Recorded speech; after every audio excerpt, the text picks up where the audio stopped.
Olá, bom dia, boa tarde, boa noite para você que está assistindo a nossa segunda parte ou segunda aula do Figma, né? Então, a gente vai se aprofundar e entender melhor como que a gente pode usar algumas das outras ferramentas que eu acabei não mencionando anteriormente, né? E até umas complementações que eu vou trazendo e tudo mais. Hoje o foco vai ser não só nessas questões que estão aqui do lado, né? Que são as propriedades, mas a gente também vai falar, se está aparecendo aqui no cantinho, tem uma ferramenta caneta, que também ela é muito importante para a gente que faz design ou que desenha usando o Figma. Ou outro programa, né? Ele é bem universal. Então vamos lá. Aqui a gente tem a nossa prancheta, tá com as nossas formas, imagens e esse texto aqui que a gente fez na última aula. Eu vou começar apagando tudo isso. Então eu vou selecionar aqui e apagar. Show. Então, a gente já relembrando, né? A gente já descobriu que aqui a gente tem a ferramenta de seleção para mexer também. Aqui a gente tem o quadro, certo? Para a gente fazer essas pranchetas, as formas e aqui é a nossa caneta. Então ela tá junto também com o lápis. O lápis eu acho que ele é bem mais tranquilo, mais livre. Daí é só você ir desenhando mesmo e ele vai, a partir desse desenho, criando um vetor. Que ele tá lá no nosso desenho de lápis. E se eu clicar com o meu mousezinho de mover, duas vezes, né? Uma vez ele seleciona, duas vezes ele abre para edição. Então aqui a gente tem todos esses pontinhos, que são o que a gente chama de âncora. Então aqui é bastante, até vou apagar isso. E vamos fazer usando a caneta, que a gente consegue ter um controle melhor, né? A caneta é um pouco mais precisa que o lápis, para quem não conhece. Então vamos lá. Como é que funciona a caneta? Vocês estão vendo que aqui ele tem uma bolinha que está na ponta desse mouse, ou seja, ele está esperando a gente clicar para poder começar o nosso desenho, né? Então esse é um momento que é muito, muito, muito, muito importante. Eu digo isso porque, ó, vou até editar aqui, vocês verem bem. É muito importante que vocês não, em hipótese nenhuma, clique e segure na primeira vez.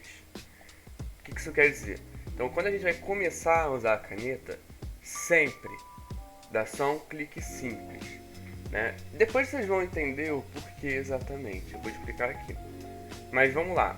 Então aqui, ó, eu cliquei e o que vocês estão vendo é que ele fixou, né, essa bolinha que estava na ponta ali do meu mouse, exatamente naquele ponto ali que eu cliquei.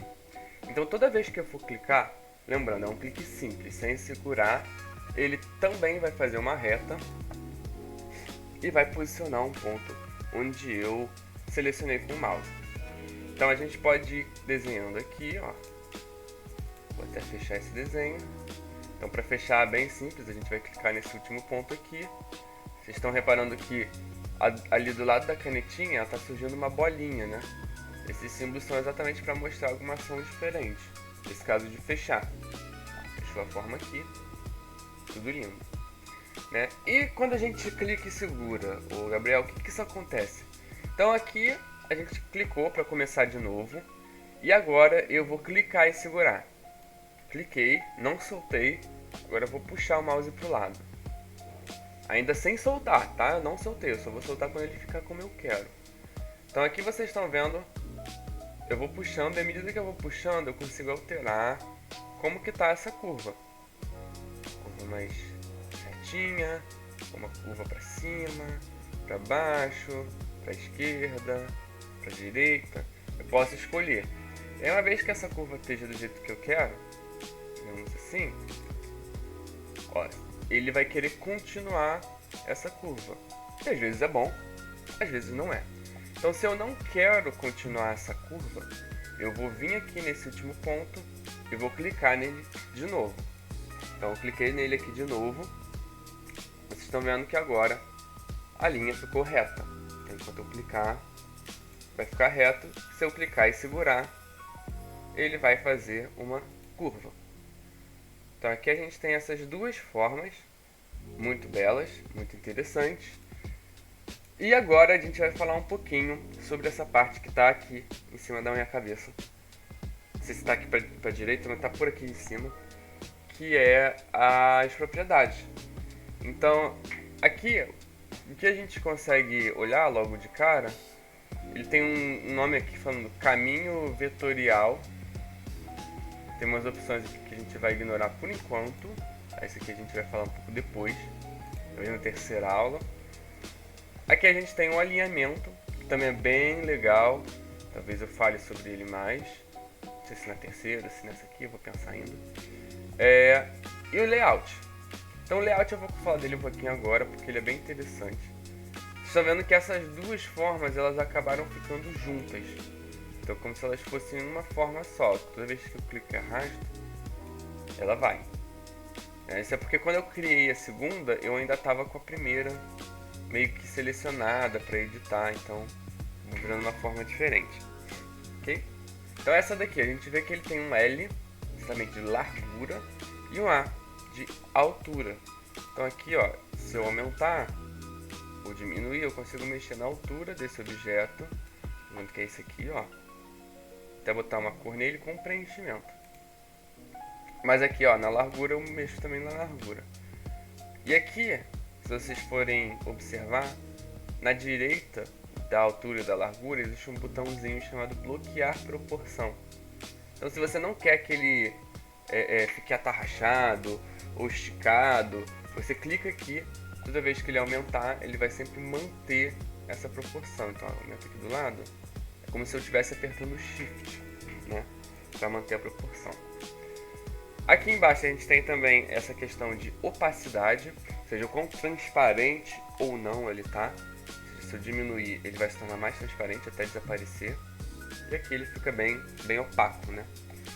Esse aqui são bordinhas arredondadas, que é bem útil pra gente em alguns casos. E bonitinho também, né? Deixa um pouquinho menos agressivo, mais amigável. E aqui, como eu comentei, o preenchimento. Então vocês estão notando que dentro aqui desse quadrado arredondado existe um cinza, né? Esse cinza, curiosamente, se chama D9D9D9. Minto, esse é o código hex dele.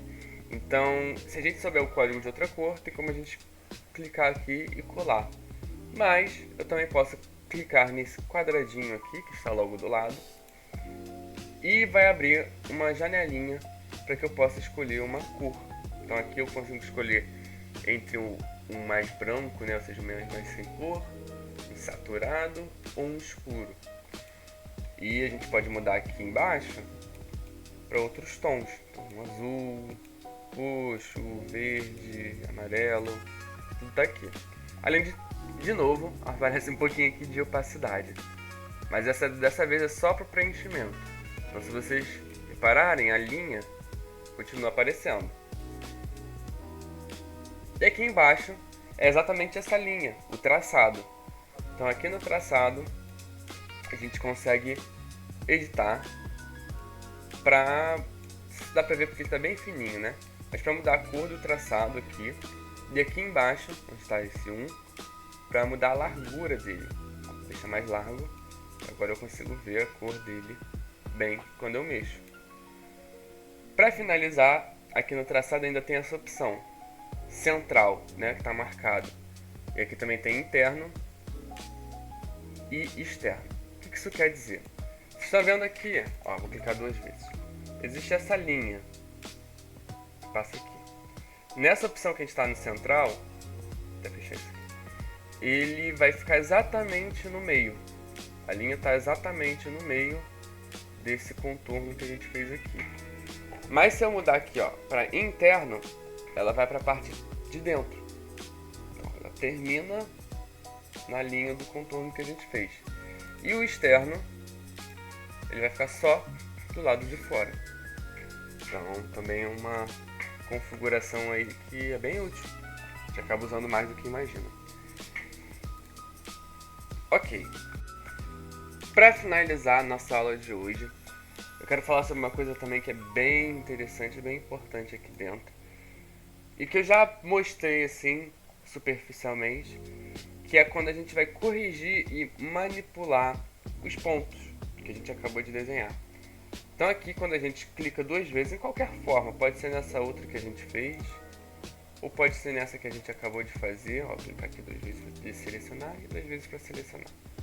Vocês estão vendo que aparecem essas bolinhas de quando a gente desenhou com a caneta, né? Cada quina que a gente fez. Só de passar o mouse por aqui, vocês estão vendo que está aparecendo uma nova bolinha no meio dessa linha aqui também. Toda a linha que a gente passa aparece uma bolinha no meio. Se eu for em cima dela, o mouse ele muda para uma caneta com um maisinho. Isso quer dizer que ele quer adicionar, está perguntando pra gente se a gente quer adicionar no meio dessa linha um novo ponto. Então se eu clicar aqui, ele vai adicionar um novo ponto, né? Eu posso até clicar e arrastar ele aqui.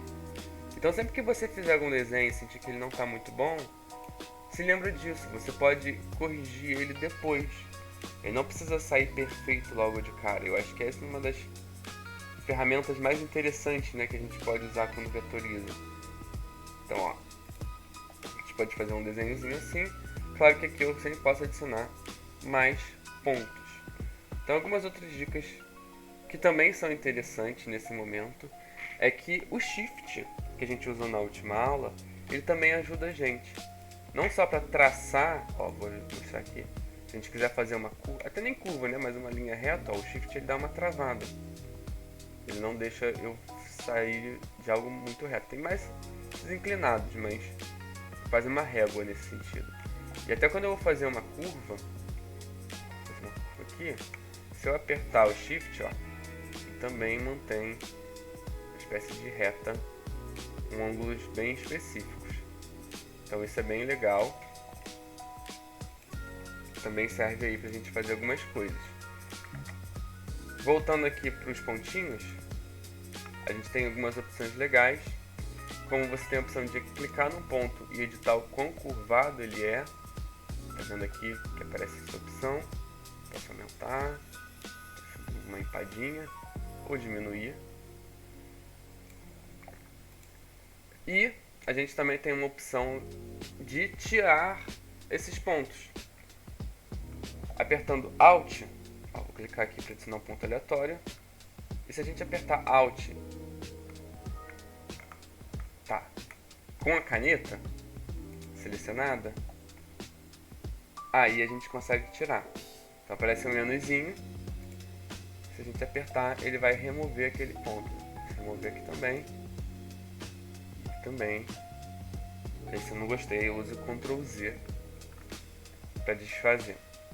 E finalizando, a gente tem como transformar pontos que são mais duros, né, que nem esse daqui, é mais retos, essa quininha aqui, em uma curva, automaticamente. Então isso também é uma opção legal para quem está começando. Se você for aqui nesse ponto e apertar Ctrl, para até que aparece uma linhazinha ali embaixo do mouse, e quando a gente clica, ele vira algo curvo, né? E como qualquer coisa curva, vou mostrar aqui de novo, ele tem essas linhas aqui com esses quadradinhos no ponto que se chamam alças. Ou seja, quando a gente mexe na alça da curva, a gente basicamente mexe como a curva é. Então eu posso ajustar ela, deixar ela menos fechada, mais aberta, como eu quiser. Então, por hoje é só, pessoal. Essa já é uma ferramenta bem importante. Na próxima aula a gente vai começar a fazer uma coisa mais prática mesmo, talvez pegar uma foto e vetorizar em cima dela. E vai aprender também mais algumas outras ferramentas, como eu mencionei, né? De alinhar, alguns efeitos e também o Pathfinder, que é muito importante. Então se você quer ver o próximo vídeo e se tornar cada vez melhor, ou aprender a usar o próprio Figma, acompanhe a gente aí no canal do YouTube e no Instagram, deixa o seu like e se inscreva aí, né, e tudo mais. Então valeu, tchau, tchau e até a próxima.